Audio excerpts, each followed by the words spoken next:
Salut tout le monde, j'espère que vous allez bien. Je sais que ça fait longtemps que j'ai pas fait de vidéo et je m'en excuse, mais bon, je suis de retour en force avec une meilleure qualité d'image, comme vous avez peut-être remarqué.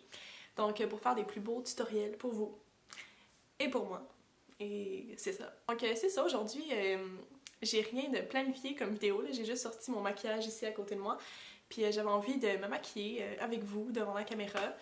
Puis ça va plus être un get ready with me si on veut plutôt que un tutoriel parce que c'est ça, j'ai rien planifié du tout.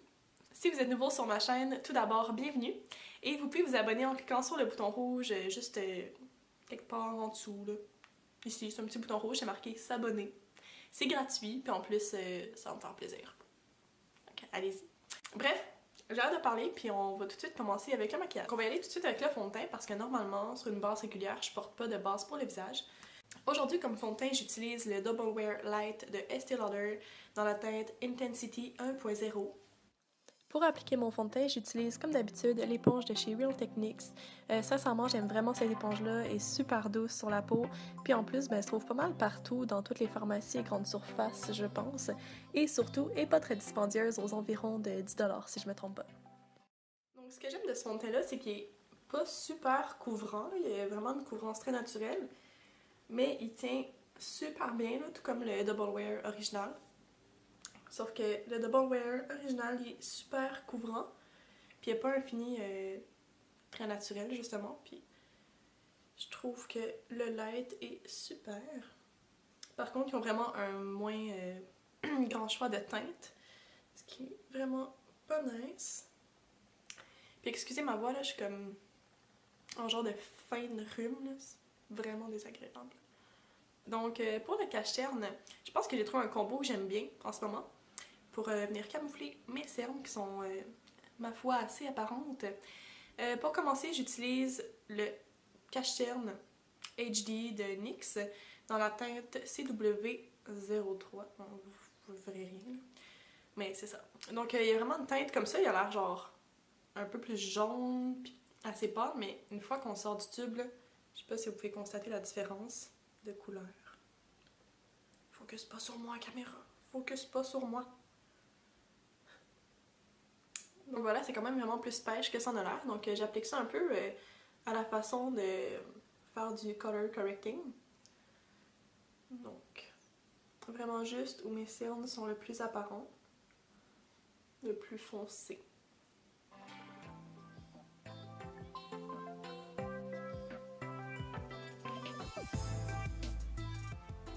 Donc déjà après cette étape-là, c'est vraiment moins pire, mais je vais venir ajouter le gel sérum anti-cerne Bright Future de chez Sephora et dans la teinte,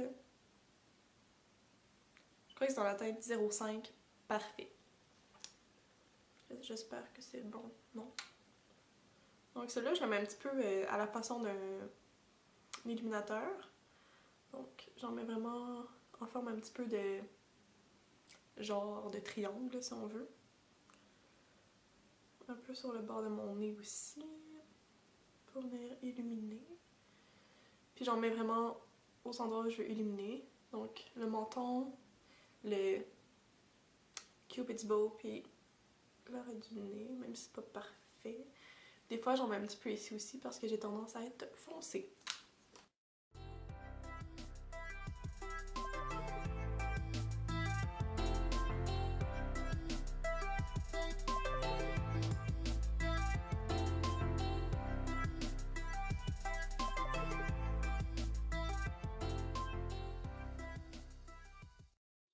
Le tout avec ma poudre M16 de chez MAC, qui est juste une poudre blanche comme ça.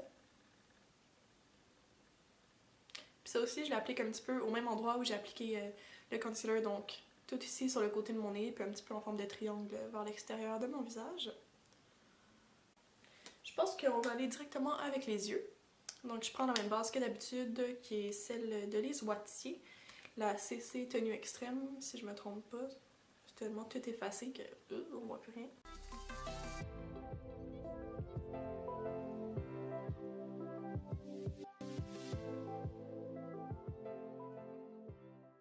Normalement, j'ai tendance à faire mes yeux en premier Mais là, je pense que je vais faire mon teint parce que j'ai l'air ultra blanche puis ça m'énerve tellement.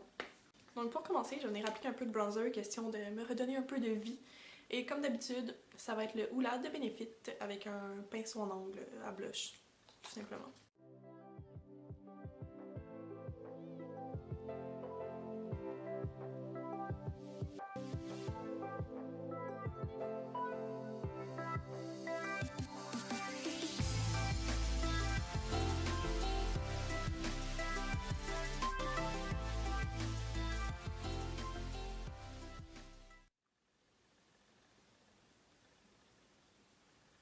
Donc moi dans la vie, je fais pas vraiment de contour là, sur mon nez, mais je mets toujours un petit peu de bronzer sur les côtés. Ça vient juste donner une impression un petit peu plus amincie si on veut, puis de lui redonner un petit peu de dimension parce qu'après le fond de teint puis la poudre, là, souvent je lâche d'avoir un moton à la place du nez, il perd toute sa dimension. Donc voilà! Comme blush aujourd'hui, j'utilise un blush de chez MAC qui s'appelle Harmony, qui est très neutre et qui s'agence avec pas mal. Pour les yeux, je pense que je vais utiliser la palette Modern Renaissance de chez Beverly Hills. C'est une super belle palette, il y a beaucoup de teintes chaudes dedans, avec des couleurs un petit peu particulières comme celle-ci qu'on porterait pas nécessairement tous les jours. Là. Puis un beau orange brûlé comme ça qui est super beau. Donc ouais, on va aller s'amuser avec ça. Donc pour commencer avec un gros pinceau fluffy, je vais juste venir prendre la couleur la plus pâle de la palette et l'appliquer partout sur ma paupière mobile et supérieure.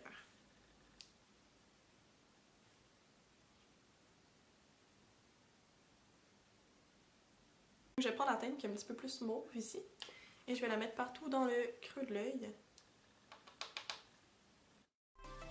Pour appliquer cette ombre en paupière, j'utilise le pinceau qui vient avec la palette, ce qui est vraiment rare. D'habitude, je déteste les pinceaux qui viennent dans les palettes, mais celui-là, sincèrement, là, il est vraiment de très bonne qualité puis très pratique avec ces deux embouts.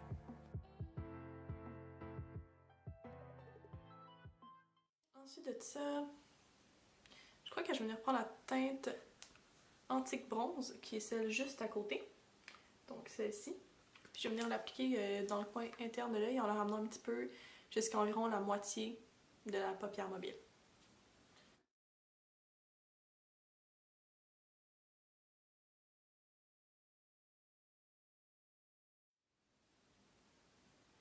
Peut-être plutôt le 1/3 de la paupière mobile, vers le coin externe.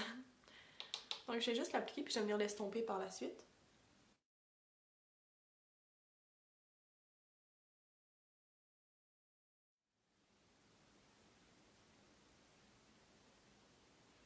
Donc maintenant que c'est bien estompé, on va venir prendre un autre pinceau. Juste un simple pinceau à ombre à paupières plat. Et je vais venir prendre cette couleur-ci, qui est une des couleurs les plus brillantes de la palette, dans la teinte un petit peu plus rosée, juste à côté des deux autres. Donc facile à repérer.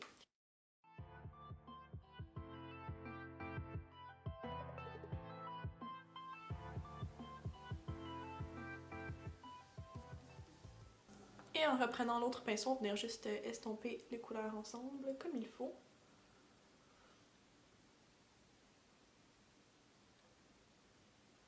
Et pour le dessous de l'arcade sourcilière, je vais venir prendre une couleur dans une autre palette, qui est la Tartelette in Bloom de chez Tarte. Et je prends la couleur Charmer, qui est la couleur la plus pâle de la palette, qui est une espèce de blanc cassé. Et je vais l'appliquer directement sous l'arcade sourcilière. Parce qu'en ce moment, avec ma peau tellement pâle, je crois que c'est la seule couleur qui vient vraiment faire un highlight.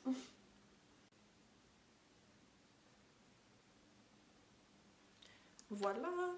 Et par-dessus, je viens remettre un petit peu de la couleur qu'on a appliquée sur la paupière mobile, la couleur la plus pâle, juste pour donner un petit peu plus de brillance. Même chose de l'autre côté. Et je vais répéter exactement le même processus dans le coin interne de mon œil.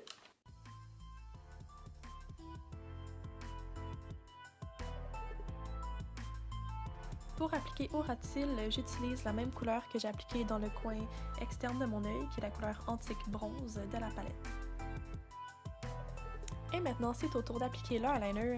Aujourd'hui, je garde ça super simple. Je vais faire seulement un trait au ras de cils, le plus fin possible et c'est vraiment pratique de le faire avec ce liner-là qui est le Tattoo Liner de chez Kat Von D parce que la pointe est extrêmement fine et c'est une pointe pinceau et non feutre, ce que je préfère.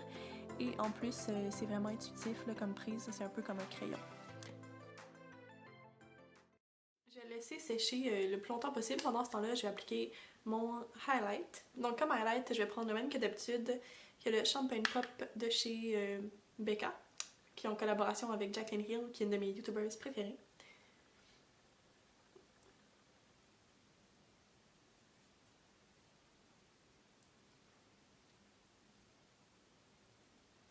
Puis un petit truc ici, si jamais vous trouvez que votre highlight est un petit peu trop intense ou qu'il a l'air un peu trop poudreux, ce qui peut souvent arriver avec l'highlight en poudre, vous pouvez venir prendre votre éponge et juste repasser délicatement par-dessus. Je trouve que ça rend le tout un petit peu plus naturel et que ça se fond mieux dans la peau. Et maintenant, j'applique sur mes lèvres un rouge à lèvres liquide de NYX dans la collection lingerie et c'est la teinte embellissement.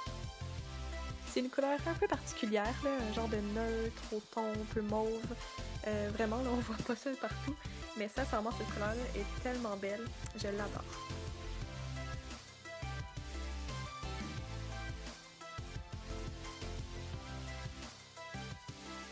Et ici, l'étape très importante de se courber les cils. Comme mascara, j'utilise le Better Than Sex version waterproof de Too Faced. Et d'ailleurs, je vais juste vous montrer le tube parce qu'il est magnifique, là. Il y a plein de petites gouttes d'eau. C'est tellement beau! Bon, là ici, je vous préviens, j'ai oublié de filmer un close-up du maquillage une fois terminé. Oupsie! Donc, on passe tout de suite au mot de la fin. Donc voilà tout le monde, c'était tout pour le tutoriel improvisé d'aujourd'hui. J'espère que ça vous a plu autant qu'à moi. Si vous avez aimé, n'hésitez pas à faire un thumbs up. Et surtout, n'oubliez pas de vous abonner à ma chaîne, comme j'ai mentionné dans le début de la vidéo, en cliquant sur le bouton rouge juste en dessous de la vidéo. Super facile à trouver, c'est gratuit et en plus, ça va me faire plaisir. T'sais. Donc voilà tout le monde, je vous laisse et je vous souhaite une super belle journée. À bientôt!